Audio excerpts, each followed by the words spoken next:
नमस्कार दर्शकों, जेके प्राइम में आपका स्वागत है। मैं हूं विनोद कुमार। दर्शकों, आज दीपक चंद जो शहीद हुए थे, जिनको आतंकवादियों ने पॉइंट ब्लैंक से गोली मारी थी, जो श्रीनगर के ईदगाह स्कूल के काम तैनात थे, आज उनके आवास पर खुद एलजी मनोज कुमार सिन्हा पहुंचे और उन्होंने उनके परिवार से मुलाकात की, सांत्वना दी और भरोसा दिलाया कि परिवार को तो मदद की जाएगी, आर्थिक मदद तो सरकार देगी ही देगी, लेकिन इस परिवार को इंसाफ भी मिलेगा। जल्द ही उन लोगों को न्यूट्रलाइज कर दिया जाएगा, मार गिराया जाएगा जिन्होंने इस कायराना हरकत को अंजाम दी।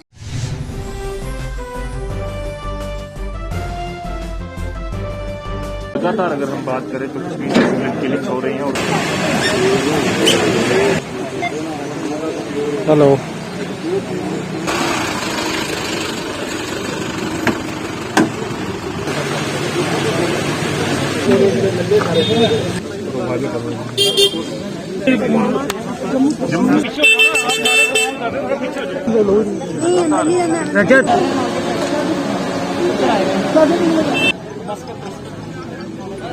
गाड़ी में मौजूद हैं और परिवार वालों से मुलाकात कर सभी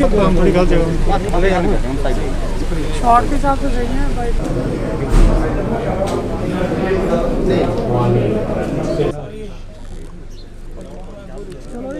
हाँ, हमारी बात सुनो। तो आपने क्या क्या बोला उनसे? नहीं, हमने खाली जॉब के लिए बोला उनको। अच्छा, जॉब के लिए। ठीक है।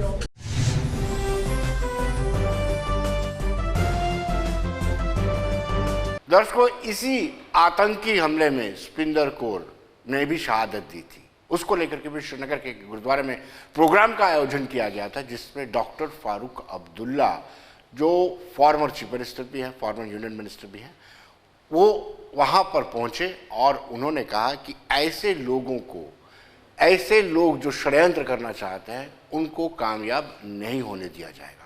उन्होंने कहा कि समाज को एकजुट होकर खड़े होने की ज़रूरत है। उन्होंने सिख समुदाय के रोल की भी सराहना की और ख़ासतौर पर सुपिंदर कौर, स्वर्गीय सुपिंदर कौर, जो एक प्रिंसिपल थी और प्रिंसिपल होने के नाते किस तरीके से वो शिक्षा देती थी, उनकी भी सराहना की और परिवार को भी पूरी सांत्वना दी।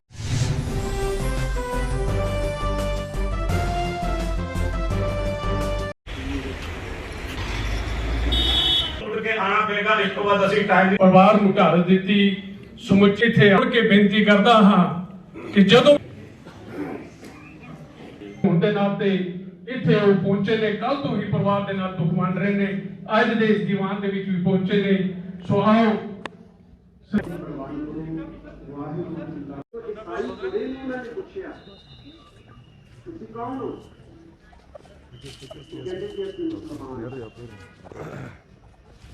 कहते फिर कल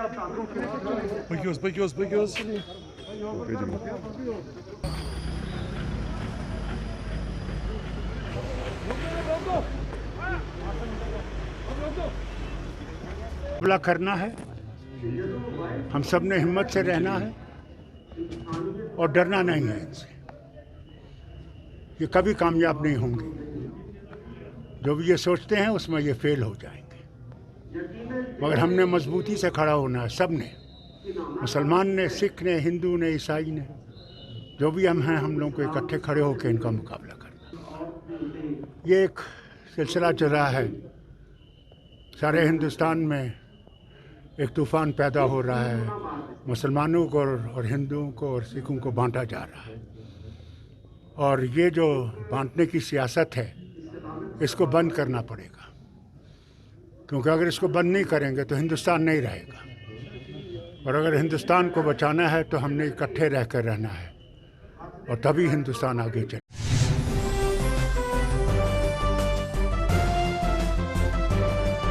दर्शकों, अगर हम तभी की बात करें तो तभी हमेशा ही सुर्खियों में रही है और नमामि गंगे प्रोजेक्ट के जम्मू कश्मीर मामले के प्रभारी चंद्रमोहन शर्मा ने आज एक बाकायदा प्रेस कॉन्फ्रेंस की और प्रेस कॉन्फ्रेंस में कहा कि जिस तरीके से प्रतिबंध लगा हुआ है खनन पर, उस प्रतिबंध को हटाया जाना चाहिए। उन्होंने कहा कि इकोसिस्टम इससे खराब हो रहा है। बड़े तर्कसंगत तरीके से उन्होंने बताया कि जिस तरीके से जब बहाव आता है, पानी का फ्लो बढ़ता है, तभी ओवरफ्लो करती है, तो वहाँ से रेत निकल करके खेतों में चले जाती है उनका कहना है कि खेतों में चले जाने से वो खेत जो है, वो ज़मीन जो है बंजर हो जाती है, ज़मीन कृषि लायक नहीं रह जाती है। उन्होंने कहा कि इकोसिस्टम अगर ख़राब होता है तो सरकार को चाहिए कि सरकार कोर्ट में जो केस चल रहा है अपनी दलीलें दे। उन्होंने कहा कि इससे कहीं ना कहीं सूर्यपुत्री तवी के साथ खिलवाड़ हो रहा है। आपको बताते चले कि तवी को लेकर के पहले भी तवी बचाओ आंदोलन चलता रहा है। इस तवी में, जिसको सूर्यपुत्री कहा जाता है, इस तवी में बहुत सारे गंदे नाले आकर के मिलते हैं। हालांकि सरकार तवी को साबरमती के पैटर्न पर डेवलप भी कर रही है और साथ साथ आर्टिफिशियल लेक भी बना रही है, लेकिन अब ये डिमांड उठना शुरू हो गई है। नमामि गंगे प्रोजेक्ट के प्रभारी चंद्रमोहन शर्मा ने ये डिमांड की है कि इस पर लगे प्रतिबंध को हटाने की आवश्यकता।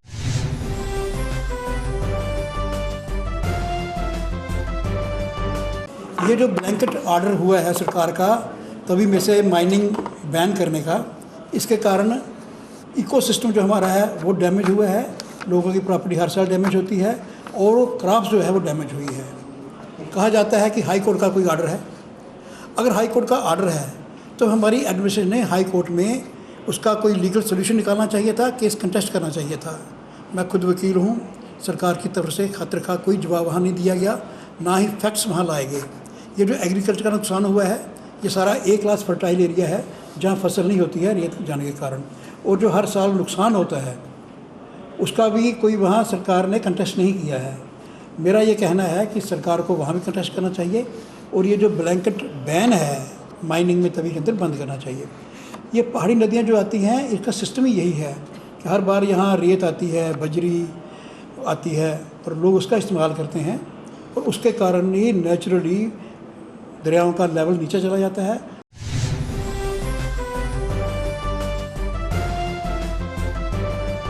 दर्शकों, आज एम्प्लॉय जॉइंट एक्शन कमेटी ने डिमांड किया है कि जो मिनिमम वेजेस एक्ट है उसको लागू किया जाना चाहिए। जॉइंट एक्शन कमेटी लंबे समय से मुलाजमों की मांगों को लेकर के संघर्षरत है और उनका ये कहना है कि जो अस्थायी मुलाजम हैं उनके साथ लगातार पक्षपात हो रहा है, लेकिन सरकार अनदेखी कर रही है। उन्होंने कहा कि जितने भी अस्थायी मुलाजिम हैं उनको रेगुलराइज किया जाना चाहिए। डेली वेजर्स जितने भी हैं वो लगातार स्ट्रगल कर रहे हैं, लेकिन सरकार उनकी अनदेखी कर रही है। एक बार तो फिर उन्होंने सरकार को चेताया है कि अगर मिनिमम वेजेस एक्ट को लागू नहीं किया गया, डिपार्टमेंटल प्रमोशन कमेटी की मीटिंग को नहीं चलाया गया, तो आने वाले दिनों में वो संघर्ष।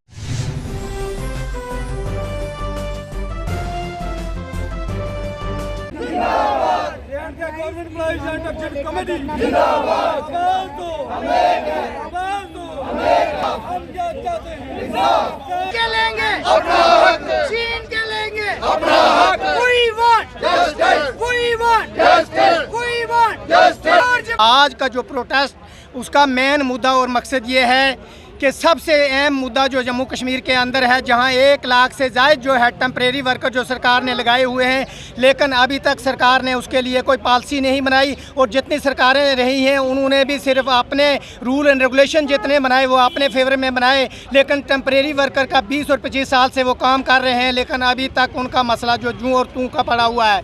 अगर जम्मू कश्मीर को यहाँ यूटी बनाया है, हम ये डिमांड करते हैं कि दिल्ली के अंदर या डिफरेंट जो यूटी हैं वहाँ आप मिनिमम वेजेस 18,000 रुपया दिया जाता है, तो जम्मू कश्मीर के जो टेम्परेरी वर्कर है उनके साथ नाइंसाफ़ी क्यों है।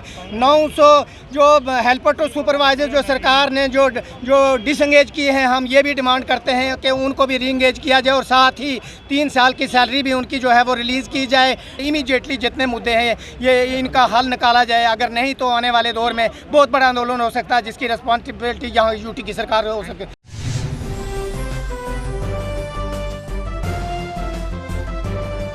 दर्शकों, लोग जागरूक हो रहे हैं, अपने अधिकारों को लेकर के लोग सड़कों पर उतरना जानते हैं। लोगों को ये पता है कि कौन सी सुविधा हमें मिलनी चाहिए। शायद यही कारण था कि आज किश्तवाड़ में सिविल सोसाइटी की तरफ से प्रदर्शन किया गया और उनकी ये डिमांड थी कि अस्पताल में पिछले 6 महीने से सीटी स्कैन की मशीन खराब पड़ी हुई है और उन्हें कहा कि सरकार अगर इतना पैसा खर्च करती है तो मुरम्मत भी करवानी चाहिए। उन्होंने कहा मरम्मत के लिए अलग से पैसे होने चाहिए। उन्होंने सरकार को सीधी सीधी चेतावनी दी है कि अगर जल्द सीटी स्कैन की मशीन को ठीक नहीं किया गया तो वो और भी प्रदर्शन करेंगे।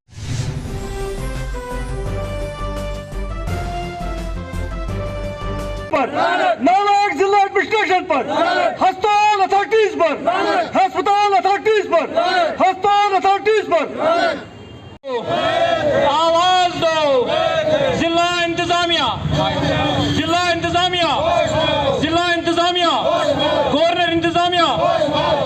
इंतजामिया गरीबों के साथ, गरीबों के साथ, गरीबों के साथ नालायक। ये सिलसिले में था कि किश्तवाड़ के अस्पताल के अंदर आज 6-7 महीने से सिटी स्कैन मशीन जो टोटल डिफेक्ट है, हमने पहले भी ज़िला इंतज़ामिया और रियासती इंतज़ामिया से बार बार गुजारिशात की कि इस सिटी स्कैन मशीन को फौरी तौर पे ठीक किया जाए, ताकि यहाँ का जो गरीब है सफ़र उठा रहा है, डोडा और जम्मू की तरफ रुख कर रहा है, जिसके पास उतने पैसे नहीं होते हैं। हमने आज ये समझा कि हमें एक एहतजाज सरकार के सामने रखना चाहिए और इंतजामिया के रखने चाहिए। हमने एहतजाज किया और गवर्नर इंतजामिया और ज़िला इंतजामिया से मुतालबा किया कि सिटी स्कैन मशीन को फौरी तौर पर ठीक किया जाए। अगर ऐसा नहीं होता तो आने वाले दिनों में हम एहतजाज सड़कों पर करेंगे और गवर्नर इंतजामिया को जगाने की पूरी कोशिश करेंगे।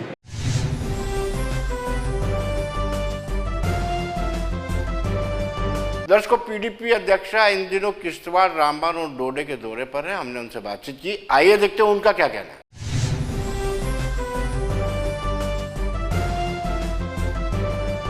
दर्शकों, इस वक्त हमारे साथ सीधे जुड़ चुके हैं महबूबा मुफ्ती, जो फॉर्म चीफ मिनिस्टर है, पीडीपी की अध्यक्षा हैं और इन दिनों दौरे पर है रामबन, डोडा और किश्तवाड़ के। इससे पहले उन्होंने पुंछ राजौरी का भी दौरा किया था। मैम, आपका स्वागत है।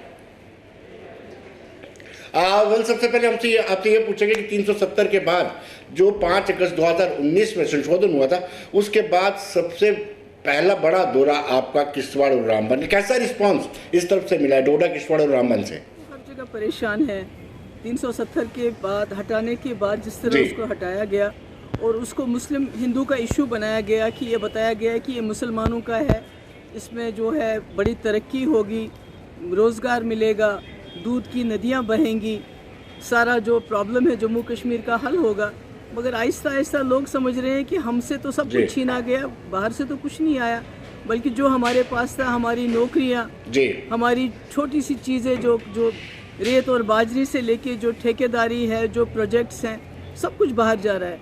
तो यहाँ भी लोग परेशान हैं उसी तरह से। और कश्मीर हो, वादी हो या जम्मू शहर हो, वहाँ तो आम तौर पे जो पॉलिटिकल पार्टीज़ हैं उनका आना जाना रहता है, मगर पीर पंचाल और चिनाब वैली में कम आना जाना रहता है। इसलिए मैंने सोचा कि मैं यहाँ जाके देखूँ लोगों की क्या मुश्किलात है और लोगों का क्या हाल है। 370 के बाद लोग कैसे महसूस करते हैं। जी मैम, आपने अपने दौरे के दौरान ये कहा कि जो आतंकवादियों के खिलाफ सख्ती की जा रही है उसकी आपने मुखालफत की है। क्या आपको लगता है कि सॉफ्ट पॉलिसी से कुछ हल हो सकता है? क्या आपके ज़हन में कुछ ऐसा है कि जो सख्ती की जा रही है उसको सॉफ्ट में तब्दील किया जाए, सॉफ्ट पॉलिसी इख्तियार की जाए, उससे कुछ हल निकल सकता है? गलत सवाल पूछ रहे हैं। मैंने ये नहीं कहा कि आप मिलिटेंट्स के खिलाफ कार्रवाई ना करें। मैंने कहा जो आम सिविलियंस हैं, क्योंकि कोई 700 से ज़्यादा सिविलियंस को पकड़ा हुआ है, कोई 40 टीचर्स की तफ्तीश चल रही है। तो जो सिविलियंस है, अगर आप उनको सताएंगे, उनको पकड़ेंगे और हर इंसान पे शक करेंगे, हर एक इंसान को शक की नज़र से देखेंगे, ये जी कल पत्थरबाज था इसलिए इसको पकड़ना है, ये जी जमात इस्लामी के साथ वाबस्ता है इसलिए इसको पकड़ना है, ये जी शायद ओवरग्राउंड वर्कर हो सकता है इसको पकड़ना है, तो फिर आप जम्मू कश्मीर के लोगों को के ऊपर जब भरोसा करने के लिए तैयार ही नहीं है तो फिर कैसे चलाएंगे? अगर आप मिलिटेंट के साथ तो रोज़ एनकाउंटर होते हैं, रोज़ मिलिटेंट मारे जा रहे हैं, वो तो आपका काम ही है, वो तो सिक्योरिटी फोर्सेस का काम है, आपस में दोनों के हाथ में बंदूक है। मगर जहाँ तक सिविलियंस का सवाल है, जहाँ तक उनकी पकड़ दकड़ का सवाल है, वो तो बर्दाश्त नहीं किया जाएगा ना कि आप आम लोगों को सता रहे हैं। जब आप आम लोगों को सताएंगे तो हालात अच्छे होने के बजाय बिगड़ जाएंगे और सबसे पहले उस मुसीबत में, इन बंदूकों के बीच में, इस पकड़ दकड़ के बीच का जो नुकसान है वो सबसे पहले हम लोगों को उठाना पड़ेगा, जो जम्मू कश्मीर में रहने वाले लोग हैं। मैडम, आप आए दिन कहीं ना कहीं सरकार को, केंद्र सरकार को खुली चेतावनी देते रहते हैं, चाहे वो आप सरकार में थे तब भी आपने कहा था कि तिरंगे को कंधा देने वाला कोई नहीं है। अब आपने कहा है कि खामियाजा भुगतना पड़ेगा। इससे पहले आपने कहा था कि 370 के साथ कोई छेड़खानी करेगा तो बारूद के साथ खेलने जैसा है। खुली चुनौती क्यों देती है? 370 के बाद जो जम्मू कश्मीर के हालात हैं, आप मुझे बताइए, आपने 70-80 मिनिस्टर्स की टीम लाई, उनको जगह जगह लेके गए, जैसे वो एक जू होता है ना, जिसमें पिंजरे में आप जानवरों को बंद रखते हैं, इंसानों को बंद रखते हैं, उसके बाद बाहर से लोगों को लाके एक पिकनिक टूर पे लेके जाते हैं। आपने सरपंच के इलेक्शन कराए, वो कहाँ हैं? वो होटल्स में बंद है, डीडीसी मेंबर होटल्स में बंद है, बाहर वो जा नहीं सकते हैं, कहते हैं जान को खतरा है। मुझे कहीं जाना हो आम तौर से तो कहते हैं आप यहाँ नहीं जा सकती, सिक्योरिटी रिस्क है। तो जब लोगों को कोई बात करता है तो उसको जेल में डाल देते हैं, कोई आवाज़ उठाता है जुल्म के खिलाफ, उसको जेल में डालते हैं। तो क्या यही इसी मुल्क की जमहूरियत है? इसी को हिंदुस्तान कहते हैं? तो अब आग लगने का जब हम कहते हैं कि हम बारूद के ढेर पे बैठे हैं, तो बारूद तो यही होता है ना, जब आपके लोग आपसे नाखुश हो, जब आपको लोगों का मुंह बंद करना पड़े, उनको पीटना पड़े चुप रहने के लिए, तो इससे बड़ी नाकामी क्या हो सकती है और हमारे मुल्क की इस वक्त? जी, कल ही आपने स्टेटमेंट दी थी कि इंफॉर्मेशन थी कि जो अल्पसंख्यक है, माइनॉरिटीज की किलिंग हो सकती है। क्या वाकई में बड़ा सिक्योरिटी लैप्स था, या फिर यूँ कहें कि ये कहने जो सुनने में आया है कि बाज़ाब्ता इंफॉर्मेशन थी कि टारगेट किलिंग्स होने वाली है माइनॉरिटीज़ की, मगर जैसे मैंने पहले कहा कि ये लोगों ने सीरियसली नहीं लिया। अव्वल तो ये कि जो इनकी पॉलिसीज़ रही, जिस तरह से इन्होंने हर चीज़ को पोलराइज करने की कोशिश करते हैं। कभी झंडा लगाया नहीं होता है तो शाम को झंडों की वो दिखाते हैं कि घर घर में झंडा लग गया। अरे जम्मू कश्मीर के लोगों ने हिंदुस्तान का झंडा 1947 में उठाया, और उस वक्त किसी ने ज़बरदस्ती नहीं उठवाया था, पैसे दे के नहीं उठवाया था, डंडा मार के नहीं उठवाया था, बल्कि अपनी मर्जी से लोग उठाते हैं। आज अगर कहीं कोई झंडे को देखते हैं तो कहते हैं ये भी बड़ा कमाल हो गया जम्मू कश्मीर के अंदर। तो इसलिए मेरा ये कहने का मकसद है कि ये जो इन्होंने वहाँ जो पॉलिसी अपनाई, उसका नतीजा यह है कि एलिनेशन बढ़ गई। और दूसरा, ये जो मिनिस्टरों की फ़ौज लाई, अब देखिए जहाँ डीडीसी मेंबर को फाउंडेशन स्टोन रखना है या किसी का इनाग्रेशन करना है, वो यूनियन मिनिस्टर करता है। अब यूनियन मिनिस्टर डीडीसी मेंबर का, सरपंच का काम करता है, और सारा सिक्योरिटी ग्रिड उनके साथ लगा हुआ है, जिसकी वजह से जो ध्यान है बिल्कुल हट गया। और हमारे जो हैं, हमारी एक सरदार बच्ची, हमारे कश्मीरी पंडित भाई बिंद्रू साहब इतने सालों से रह रहे थे, वो जो लड़का दीपक चांद, वो मारा गया, वो बेचारा गरीब गोलगप्पे वाला, क्योंकि इनका सारा सिक्योरिटी ग्रिड जो है उसका ध्यान जो था मिनिस्टरों को घोड़े पे बिठाने में, गुलमर्ग की सैर कराने में, जगह जगह ले जाने में, ये दिखाने के लिए दुनिया को कि जम्मू कश्मीर में सब ठीक है। अगर सब ठीक है तो सरपंचों को होटल में क्यों बंद रखा है, डीडीसी मेंबर्स को क्यों बंद रखा है, हमें बाहर क्यों नहीं जाने देते हैं आज़ादी के साथ? रोज़ 3 दिन के बाद मेरे घर के बाहर ताला क्यों लगता है? जी मैडम, आप हमें ये बताइए कि जिस तरीके से ये एग्जैजरेट करके चीज़ें बाहर करते हैं कि देखिए जी हम जो प्रॉपर्टी है कश्मीरी विस्थापित पंडितों की वापस दिलवाएंगे, छीन के दिलवाएंगे, क्या ये चीज़ें भी इंस्टिगेट करती हैं इनसे जो कुछ जो ताकतें हैं जिन्होंने किलिंग की? ये किसी के सगे नहीं, इनका किसी की फिक्र नहीं, ना इनको कश्मीरी पंडितों की फिक्र है, ना हिंदुओं की फिक्र है, ना मुसलमान, किसी की इनको फिक्र नहीं है। ये इस्तेमाल करते हैं, इन्होंने कश्मीरी पंडितों के दर्द को, उनकी जो पेन को, उसको हथियार बना दिया है पूरे मुल्क में बेचने के लिए और वोट लेने के लिए। इस तरह जो कश्मीरी पंडितों की प्रॉपर्टी है उसका भी इतना एडवर्टाइज़ किया कि हम जी छीन के लेंगे, हम वापस लेंगे। ऐसा माहौल ख़राब कर दिया इन्होंने ग्राउंड के ऊपर कि जो हो सकता है इसमें कोई ऐसी प्रॉपर्टी हो जिसका जो डील है वो गलत हो गया हो, मगर ये कहना कि तमाम डील्स गलत हैं। अभी गांदरबल में जो तहसीलदार है उसने सारे गांदरबल के लोगों को बुलाया कि मुझे पूरी इन्फॉर्मेशन दो किसने पंडितों की ज़मीन खरीदी है। इसी तरह हर डिस्ट्रिक्ट में हो रहा है। तो इससे तो एक एलिनेशन बढ़ रहा है ना, लोगों में एक डर और खौफ का माहौल पैदा हो गया, जिसकी वजह से हमारे कश्मीरी पंडित भाई जिनको हम चाहते हैं ये वापस आएँ, ये अपने गाँव में रहे, अपने शहरों में रहें, अब ट्रांजिट कैंप्स में रहें, जहाँ भी इनको अपनी सेफ्टी लगे, सिक्योरिटी रहे, वहाँ रहे। मगर इस तरह से ये हम इन दोनों की दूरियाँ बढ़ाते हैं, जिससे बजाय वो वापस आ जाएं, खुदा ना खास्ता वो कश्मीर छोड़ के वापस जा रहे हैं। मैम, ये मंत्रियों के जो विजिट है, क्या इसको आप सिंसियर एफर्ट मानते हैं, या फिर पब्लिक को एंगेज किया जा रहा है, या फिर इलेक्शन की एक्सरसाइज की जा रही है? मैंने कहा ना, एक गाइडेड टूर है दुनिया को दिखाने का कि जम्मू कश्मीर में सब ठीक ठाक है। अदरवाइज मुझे बताइए, जो काम डीडीसी मेंबर का है, कहीं इनाग्रेशन करना है, कहीं छोटा मोटा फाउंडेशन स्टोन रखना है, तो वो आपकी यूनियन मिनिस्टर कर रहे हैं और जा रहे हैं डिस्ट्रिक्ट्स में जा रहे हैं। वहाँ क्या करते हैं वो? ये जो बंद रखे हुए हैं सरपंच हैं, ये जो बंद रखे हुए पंचेस हैं, डीडीसी मेंबर है, उनको सामने ला के उनके को तकरीर करते हैं। तो इनके पास क्या, दिल्ली में यूनियन मिनिस्टर्स के पास कोई काम काज नहीं है कि ये जम्मू कश्मीर में सिर्फ दुनिया को बेवकूफ़ बनाने के लिए कि यहाँ सब ठीक ठाक है, इनकी सारी सिक्योरिटी, इन पे खर्चा सब कुछ करें, सारा अटेंशन उसी पे जा रहा है। और जो जम्मू कश्मीर में जो काम होना था, जो ऑफिसर साहिबान हैं, वो भी इन्हीं मिनिस्टर्स के साथ बिजी हैं, तो कैसे काम होगा? कश्मीर के हालात को लेकर के आए दिन आप केंद्र सरकार के रोड मैप, आप कहते हैं कि केंद्र सरकार के पास कोई रोड मैप नहीं है, क्या आपके पास पीपल्स डेमोक्रेटिक पार्टी के पास ऐसा कोई रोड मैप है कि कश्मीर के हालात में सुधार आ सकता है? हम तो कोई ज़बानी बात करने वाले नहीं है, मुफ्ती साहब ने दिखा दिया।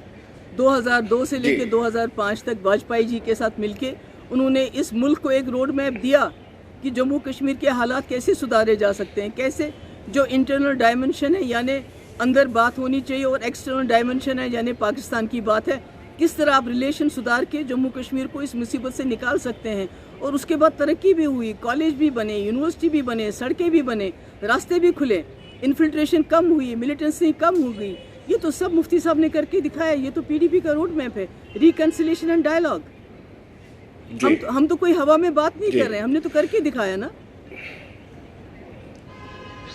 आप हमेशा केंद्र सरकार को क्रिटिसाइज करती हैं जो मौजूदा परिस्थितियां बनी हैं, पाकिस्तान को क्यों क्रिटिसाइज? देखिए, अगर आपके घर में जलने वाली कोई चीज़ होगी तो जो आपका पड़ोसी है जिसके आपसे ताल्लुकात ख़राब हैं वो ज़रूर उसमें माचिस की तीली डाल देगा। मगर अगर आप अपने घर को ठीक करेंगे, सुधारेंगे उसको, घर के हालात को ठीक करेंगे, घर के लोगों को अपनाएंगे, उनका दिल जीतेंगे, तो बाहर के आदमी को, बाहर के हमसाया को आपके घर की सिचुएशन को एक्सप्लॉइट करने का मौका नहीं मिलेगा। मगर यहाँ तो उल्टा इन्होंने और ज़्यादा मौका दे दिया 370 और 35 से हटा के। इन्होंने तो वो तो हमको पाकिस्तान ही नहीं दिया था, वो तो हमको चीन ने नहीं दिया था, वो तो इसी मुल्क ने दिया था, वो तो गांधी के, नेहरू के मुल्क ने हमें दिया था। मगर बदकिस्मती से इस वक्त मुल्क को गोडसे का मुल्क बनाना चाहते हैं। और एज ए जम्मू कश्मीर की रहने वाली एज इस मुल्क के साथ जो हमारा अकीदा रहा है, हम कहते हैं कि हम गोडसे के हिंदुस्तान के साथ हम इत्तिफाक नहीं रखते हैं, हम उसके साथ इत्तिफाक नहीं करते हैं। हमें वही गांधी का, वही जवाहरलाल नेहरू का मुल्क चाहिए।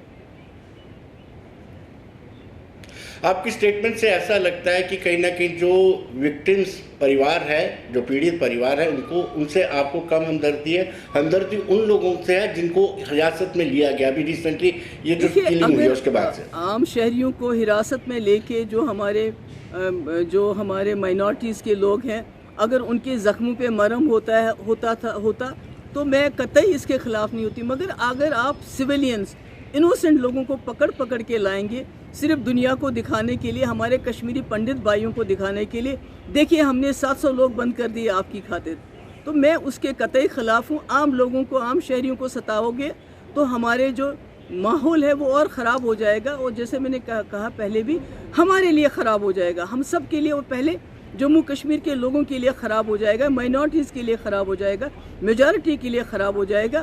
क्योंकि जब भी आप जुल्म करते हो, जब आप ऑपरेशन करते हो, सप्रेशन करते हो, उससे एलिनेशन बढ़ जाती है और लोग आपके और ज़्यादा मुखालिफ हो जाते हैं, जिससे हालात और बिगड़ जाते हैं। आप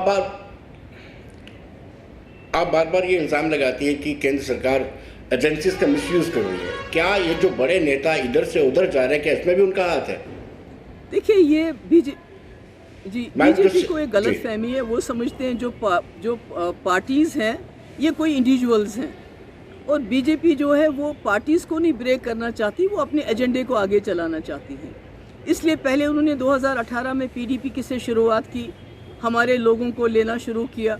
और बदकिस्मती की बात यह है कि न सिर्फ जम्मू कश्मीर में बल्कि पूरे मुल्क में पहले जिनको ये चोर कहते हैं, गद्दार कहते हैं, एंटी नेशनल कहते हैं, करप्ट कहते हैं, जब वो जमात छोड़ के इनकी जमात में शामिल हो जाते हैं या इनकी जो प्रॉक्सीज़ हैं उन जमातों में शामिल हो जाते हैं तो उनका ड्राई क्लीन हो जाता है, फिर वो अच्छे हो जाते हैं। तो अभी देखिए, अभी जो लेटेस्ट मिसाल है, हमारे बड़े अच्छे एक्स जेके बैंक के चेयरमैन होते थे, उनको जेल में डाल दिया 2-3 महीने, उसके बाद उन्होंने एक जमात ज्वाइन कर ली, अब वो ठीक हो गए।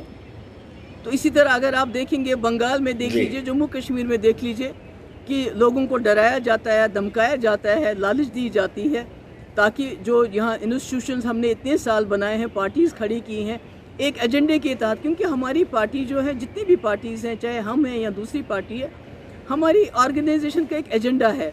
तो आप एजेंडे को ख़त्म नहीं कर सकते हो, आप पार्टी को ज़रूर ख़त्म कर सकते हो, आप लोगों को लेके पार्टी को कमज़ोर कर सकते हो, मगर जो एजेंडा है वो कभी कमज़ोर नहीं होता है, वो लोगों का एजेंडा होता है। इसलिए ये जो तोड़ फोड़ इन्होंने अब शुरू की है दोबारा, इससे कुछ नहीं होगा, बल्कि हम लोगों का जो इरादा है और मजबूत हो जाएगा कि हमने इस मुल्क को जो है गोडसे का मुल्क बनने नहीं देंगे हम।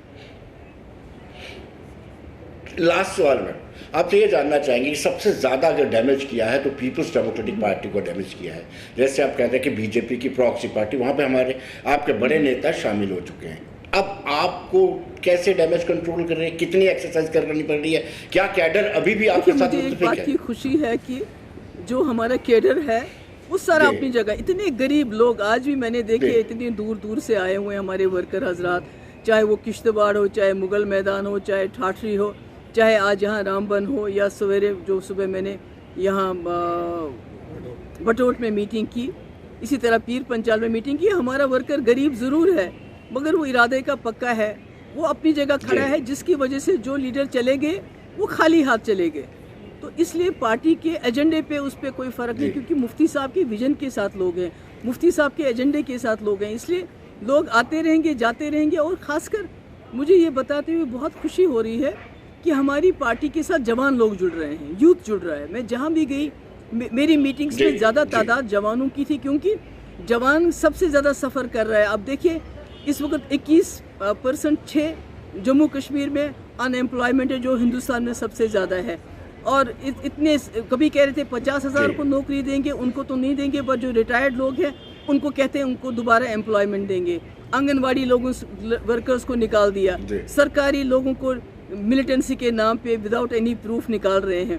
तो लोगों को तो ये बेरोज़गार कर रहे हैं, रोज़गार तो किसी को नहीं दे रहे हैं। इसलिए जब जवान लोग हैं वो हमारी मीटिंग्स में हमारी बात को ज़्यादा अच्छी तरह से और संजीदगी से सुनते हैं।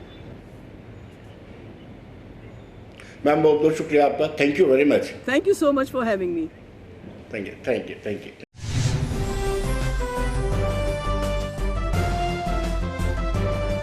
तो दर्शकों बने रहिए देश दुनिया की खबरों के लिए, मुझे दीजिए इजाजत।